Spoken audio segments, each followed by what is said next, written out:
Ei, gente, tudo bem? Eu sou a professora Paula e a nossa aula hoje é sobre o período regencial. A regência ela foi um período de exceção dentro da história do Império Brasileiro. Ele começa em 1831 com a renúncia de Dom Pedro I por causa da crise de sucessão lá em Portugal e vai até a coroação de Dom Pedro II como imperador. Na abdicação do trono, quando Dom Pedro I abdicou o trono brasileiro, Dom Pedro II tinha apenas 5 anos de idade e não tinha nenhum parente próximo que pudesse assumir a regência. Assim, José Bonifácio de Andrada e Silva ficou como seu tutor. Alguns senadores e deputados estabeleceram uma regência trina provisória, que em alguns meses foi substituída por uma permanente. Aos regentes, nesse período regencial, era vedado declarar guerra, conceder títulos de nobreza, vetar leis e dissolver a Câmara.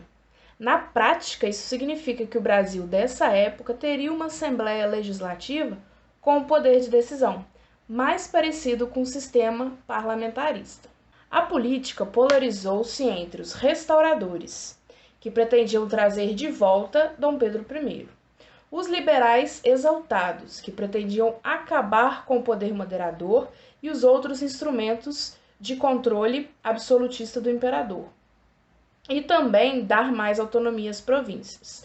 E também, terceiro, os moderados, que visavam a manutenção da integralidade do território nacional e a ordem. Os moderados eles estavam ali mais ou menos no meio termo entre os restauradores e os exaltados, beleza? Em 1834, um ato adicional à Constituição vigente deu mais poder e autonomia para as províncias e estabeleceu uma regência una, comandada por Diogo Antônio Feijó, que até então era ministro de Justiça e tinha organizado uma Guarda Nacional. O que mais se destaca nesse período e o que mais a gente tem que se preocupar na hora de estudar foram as revoltas que aconteceram em quase todas as províncias e, em sua maioria, de caráter popular, insatisfeitas com as condições políticas, sociais e econômicas do jovem Império Brasileiro. Então aqui eu vou falar algumas revoltas, que são as... não significa que elas são as mais importantes, mas elas são as mais estudadas no período, tá bom?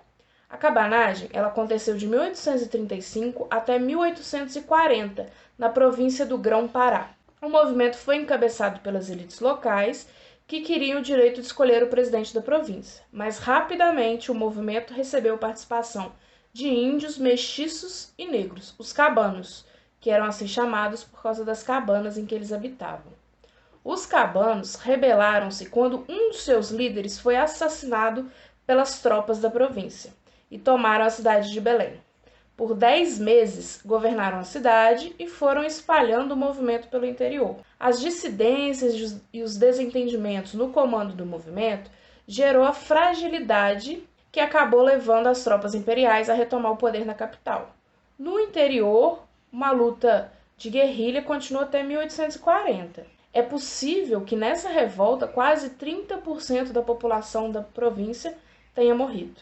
A Sabinada ela aconteceu entre 1837 e 1838 na Bahia. Ela envolveu pessoas do meio urbano, como os profissionais liberais, médicos e advogados, pequenos comerciantes, funcionários públicos, artesãos e militares. Esses dois últimos, muitos deles eram ex-escravizados, e os seus descendentes.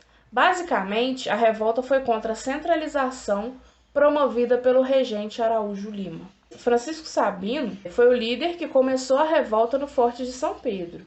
E, inicialmente, ele visava separar a Bahia do restante do país, mas logo admitiram que manteriam essa separação até que Dom Pedro II assumisse o trono. Não havia consenso entre os líderes sobre o fim da escravidão, nem sobre o regime de governo que seria adotado. Rapidamente, a revolta foi dizimada pelas tropas imperiais, morreram ao menos 1.200 pessoas, e os líderes foram presos e condenados à morte. Em 1840, os líderes foram beneficiados pela anistia dada a todos os envolvidos em crimes políticos. A balaiada, no Maranhão e no Piauí, teve origem nas divergências políticas da elite, que aos poucos foi perdendo controle com a adesão de pobres e escravizados.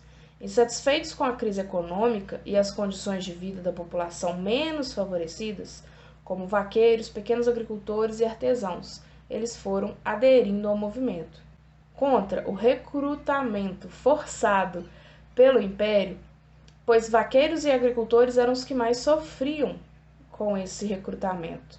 Até porque eles eram obrigados, era compulsório, eles eram obrigados a ir servir o exército, mas quem plantaria, quem cuidaria das suas criações, né? Então a família, eles eram retirados para ir para o exército e a família muitas vezes acabava morrendo de fome por não ter condições de sobreviver. E isso levou, né, esse grupo a se rebelar. Em seguida, os escravizados, quilombolas e lavradores pobres também se revoltaram. A elite passou a reprimir o movimento. Luiz Alves de Lima e Silva, futuro Duque de Caxias, foi enviado como presidente da província e conseguiu combater os rebeldes. Algumas lideranças aceitaram a anistia, outras lideranças foram mortas, junto com mais de 3.000 rebeldes. A revolta dos Malês, em 1835, na Bahia, aconteceu em Salvador, e os Malês, que eram os africanos de origem muçulmana, e outros africanos forros, promoveram uma sublevação. Nenhum escravo forro nascido no Brasil participou dessa revolta, o que demonstra que havia uma divisão entre os negros baseada na origem. Tudo indica que a revolta foi motivada pela repressão das autoridades às práticas religiosas dos malês. Um levante foi preparado para acontecer em 25 de janeiro de 1835, mas foi delatado e dispersado pelas forças policiais. O projeto era transformar os brancos nascidos no Brasil em escravos. Centenas de africanos foram presos e 4 condenados à morte. A Farroupilha, que aconteceu de 1835 a 1845, no Rio Grande de São Pedro, que hoje em dia a gente chama de Rio Grande do Sul, buscava separar a região do Império e implantar um regime republicano. Era liderada pelos proprietários de terra, criadores de gado. A região era importante área de circulação de gado para a produção de charque e couro, e também na criação de mulas, que era utilizada na época para o transporte. O aumento dos impostos, e principalmente aqueles que taxavam o gado na fronteira com o Uruguai, levou ao descontentamento dos poderosos locais, estancieiros e charqueadores. A questão alfandegária foi a principal motivação da revolta. O estabelecimento de um corpo militar no Sul, sustentado com impostos e subordinado ao Rio de Janeiro, desafiava o poder das milícias e dos exércitos locais, controladas pelos estancieiros. Os rebeldes, chefiados por Bento Gonçalves, invadiram Porto Alegre e declararam a República Rio-Grandense em 1835, mas foram derrotados e o Bento Gonçalves foi preso. Em 1837, ele consegue retornar para a província, fugido da prisão, e proclama a República de Piratinim. Os conflitos entre os revoltosos e o governo central não deu trégua.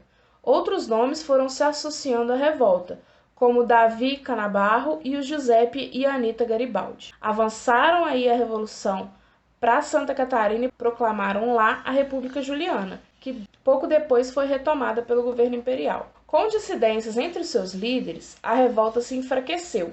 O governo do jovem Pedro II prometeu atender às demandas do movimento. Assim, a revolta terminou em uma negociação entre os revoltosos e o governo imperial. A eclosão de todos esses movimentos, né, que a gente falou aqui agora, e outros tantos, porque existiram outros também, levou as elites a apoiarem a centralização do governo, como na época de Dom Pedro I. Em 1840, uma lei praticamente anulava o ato de 1834 para parar a Revolução. A saída encontrada pelos liberais foi de antecipar a maioridade de Dom Pedro, que em 1840 foi aclamado imperador aos 15 anos de idade. Tá bom? Essa foi a nossa aula sobre o período regencial. Já está vindo aí as aulas do Segundo Reinado e a próxima aula vai ser com exercício sobre essa matéria, beleza? Até lá!